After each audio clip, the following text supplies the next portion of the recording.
उत्तर प्रदेश के मुख्यमंत्री योगी आदित्यनाथ आज झांसी का दौरा कर रहे हैं, जहां उन्होंने सरस्वती विद्या मंदिर के 36वें वार्षिक खेलकूद समारोह में हिस्सा लिया और छात्रों को सम्मानित किया। इसके बाद उन्होंने कन्वेंशन सेंटर का लोकार्पण भी किया और झांसी के अधिकारियों के साथ विकास और अपराध को लेकर समीक्षा बैठक की। मुख्यमंत्री योगी आदित्यनाथ आज हेलीकॉप्टर से सुबह लगभग 11 बजे झांसी पहुंचे। कन्वेंशन सेंटर से वो सीधा भानी देवी गोयल सरस्वती विद्या मंदिर पहुंचे, जहां आयोजित 36वें खेलकूद समारोह में उन्होंने मुख्य अतिथि के तौर पर शिरकत की। कार्यक्रम के दौरान छात्रों को बुंदेलखंड की प्रसिद्ध राय नृत्य की शानदार प्रस्तुति दी, जिसमें बुंदेलखंड की लोक संस्कृति और गौरव गाथा को बखूबी से दर्शाया गया। मुख्यमंत्री ने इस मौके पर उत्कृष्ट प्रदर्शन करने वाले खिलाड़ियों को पुरस्कार देकर सम्मानित किया। अपने संबोधन में योगी आदित्यनाथ ने विद्या भारती की स्थापना और उनके शिक्षा के क्षेत्र में योगदान पर प्रकाश डाला। उन्होंने कहा कि विद्या भारती ने पूरे देश में शिक्षा की अलख जगाई है। मुख्यमंत्री ने झांसी की ऐतिहासिक धरोहर का उल्लेख करते हुए कहा कि ये वही झांसी है जहां की रानी लक्ष्मीबाई ने धैर्य और पराक्रम को दुनिया सलाम करती है और यही धरती मेजर ध्यानचंद जैसे महान खिलाड़ी को जन्म देने वाली है। उन्होंने कहा कि उत्तर प्रदेश सरकार खेल और खिलाड़ियों को हर संभव प्रोत्साहन दे रही है। इसी के साथ मुख्यमंत्री ने कहा कि अपराधियों पर लगातार कार्रवाई की जा रही है और हमारा लक्ष्य उत्तर प्रदेश को उत्तम प्रदेश बनाने का है। इसके बाद वो झांसी के कन्वेंशन सेंटर पहुंचे, जहाँ 20 करोड़ की लागत से बने कन्वेंशन सेंटर का मुख्यमंत्री द्वारा लोकार्पण किया गया। वहीं उक्त कार्यक्रम के दौरान क्षेत्रीय जन प्रतिनिधियों को मंच पर जगह तक नहीं दी गयी। झांसी से पंकज रावत की रिपोर्ट। विद्या भारती पूर्वी उत्तर प्रदेश द्वारा आयोजित 36वें क्षेत्रीय खेलकूद समारोह के आज के समारोह में मंच पर उपस्थित उत्तर प्रदेश सरकार में मंत्रिमंडल के मेरे सहयोगी जल शक्ति मंत्री श्री स्वतंत्र देव सिंह जी, उत्तर प्रदेश सरकार के राज्य मंत्री श्री मनोहर लाल मन्नू कोरी जी, इस समारोह के अध्यक्ष उत्तर प्रदेश विधान परिषद के सदस्य डॉक्टर बाबूलाल तिवारी जी, विद्या भारती पूर्वी उत्तर प्रदेश के क्षेत्रीय संगठन मंत्री माननीय श्री हेमचंद जी, विधान परिषद सदस्य श्रीमती रमा निरंजन जी, अध्यक्ष विद्या भारती पूर्वी उत्तर प्रदेश श्री दिव्यकांत शुक्ल जी, मंत्री श्री डॉक्टर सौरभ मालवीय जी, क्षेत्रीय संयोजक विद्या भारती पूर्वी उत्तर प्रदेश श्री जगदीश कुमार सिंह जी, अध्यक्ष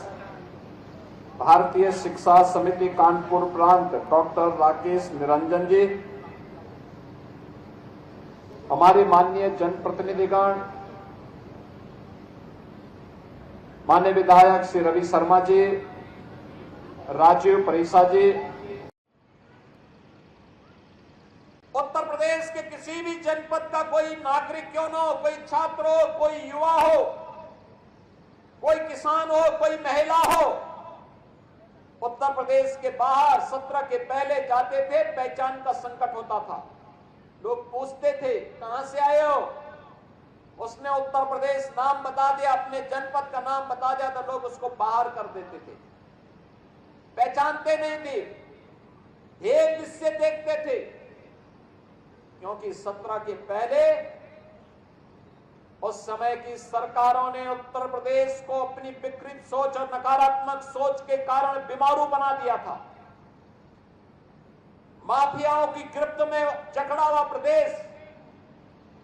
दंगाइयों की गिद्ध दृष्टि में जल रहा प्रदेश, माफिया और अलग अलग प्रकार के माफियाओं के द्वारा जिस प्रकार से सौदेबाजी प्रदेश के अंदर की जा रही थी, इसने पहचान का संकट हम सभी प्रदेशवासियों के सामने खड़ा किया था। आज उत्तर प्रदेश बीमारू राज्य नहीं, प्रधानमंत्री मोदी जी के नेतृत्व में, उनके मार्गदर्शन में पिछले 8-8.5 वर्ष के अंदर जो प्रयास प्रारंभ हुए, आज उसके परिणाम आप सबको दिखाई दे रहे होंगे। आज उत्तर प्रदेश बीमारू राज्य नहीं है, भारत के विकास का ग्रोथ इंजन बनकर के देश की नंबर 2 की अर्थव्यवस्था बन चुका है और आने वाले 3 वर्ष के अंदर उत्तर प्रदेश देश की नंबर 1 की अर्थव्यवस्था के लिए अपने प्रयास को आगे बढ़ा रहा है।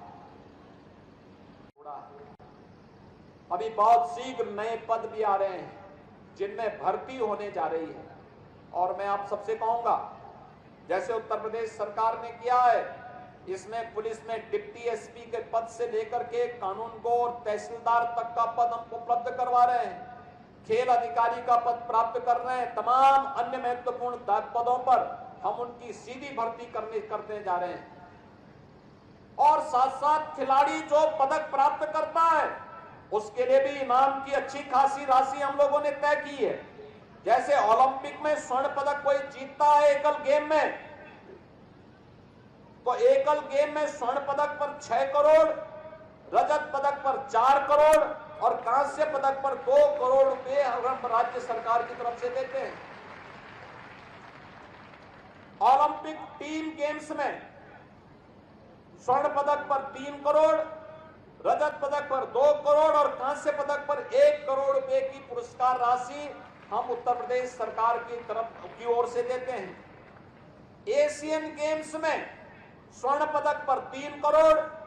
रजत पदक पर 1.5 करोड़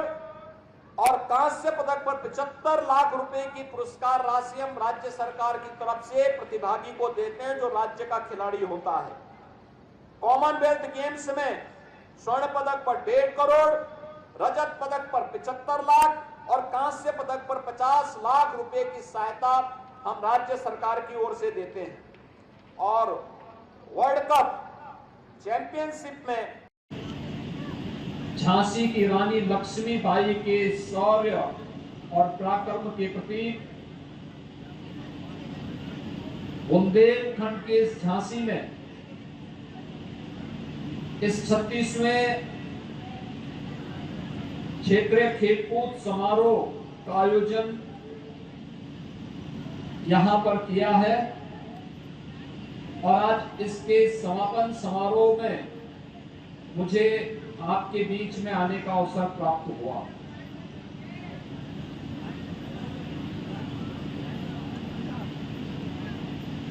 विद्या भारती देश के अंदर भारत की परंपरा, भारत की संस्कृति के प्रति मूल्यों और आदर्शों का भाव पैदा करने वाली, राष्ट्रीयता के भाव को जागरण करने वाली देश की अग्रणी संस्था है और ये मेरा सौभाग्य है कि आज देश भर में औपचारिक और अनौपचारिक शिक्षा के जो 25,000 से अधिक केंद्र विद्या भारती अखिल भारतीय शिक्षा संस्थान के अंतर्गत संचालित है, उसका बीजारोपण 1952 में बाबा गोरखनाथ में इस खेल का महत्व इसलिए भी है कि झांसी 1857 के प्रथम स्वतंत्र समर वीरांगना झांसी की रानी लक्ष्मीबाई की धरती है। एक तरफ राष्ट्रीयता का भाव क्या होना चाहिए, ये झांसी की रानी लक्ष्मीबाई के शौर्य से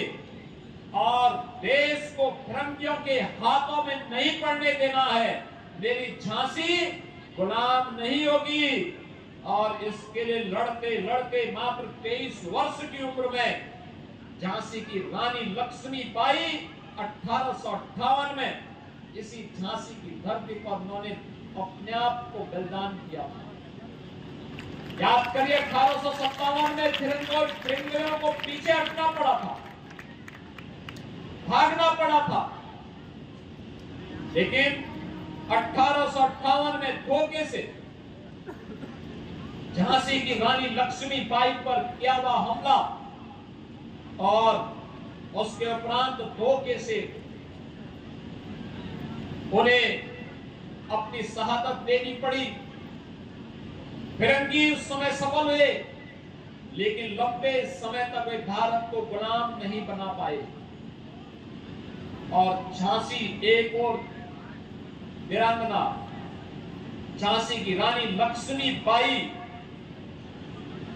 के सारे पराक्रम की भूमि है। जिस झांसी के बारे में उन्होंने कहा था, फिरंगियों को जवाब देते हुए कहा था। ताज़ा खबरों से जुड़े रहने के लिए हमारे चैनल को सब्सक्राइब करें और बेल आइकन को दबाना ना भूलें ताकि हर खबर की नोटिफिकेशन आपको मिलती रहे।